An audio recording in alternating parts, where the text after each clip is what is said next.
Hi, kamusta kamo tanan? Ang ngalan ko si Adrian. Mastoryahanay naman kita party sa pahamot. Ini nga pahamot nga luyag ko istorya sa inyo subong tawag siya Safari for Men. Iyan ni siya ni Ralph Lauren. Bawal ang tawa balang botilya pagka nami, no? Ka-elegante sing botilya. Pero balaan mo kung simutan ni siya.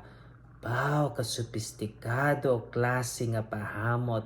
Kadamo-damo sing nota sa iya nga timpla, kagkanami pa sing mga nota, masimutan mo ang iya nga pagkaparat, kag ang mga spices, kag ang mga bulak, kag ang mga kahoy, no? Kag may sinturon man ni siya nga hamot, no? Kadamo-damo gidya, no? Tapos angay ni siya pang adlaw, ang temperatura nga nami para siya is between 70 degrees Fahrenheit to 90 degrees Fahrenheit o kung 21 degrees Celsius to 32 degrees Celsius. Ano ang iya nga mga nota? For the top, we have lavender, bergamot, aldehydes, coriander, artemisia, green notes, neroli, kag lemon.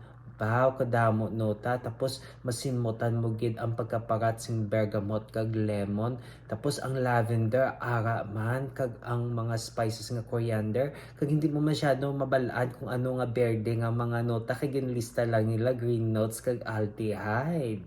Tapos for the mid, we have carnation, tarragon, cinnamon, jasmine, rose, kag cyclamen. Wow! Ang mga bulak, parsing carnation, kag rose, kag jasmine. Tapos masimutan mo man ang cinnamon, kag ang tarragon, ng ano na siya, hilamon, nga klase nga hamot.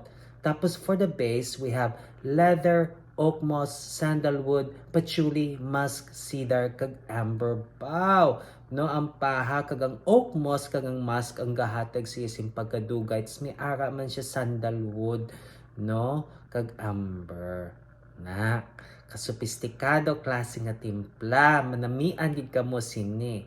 Kung namian kamo sini nga pahamot, pabalaan nyo lang ko, kag may iban pa kamo pahamot nga luyag istorya sa akon, ibilin lang sa comment section. Sa so naman, bye bye.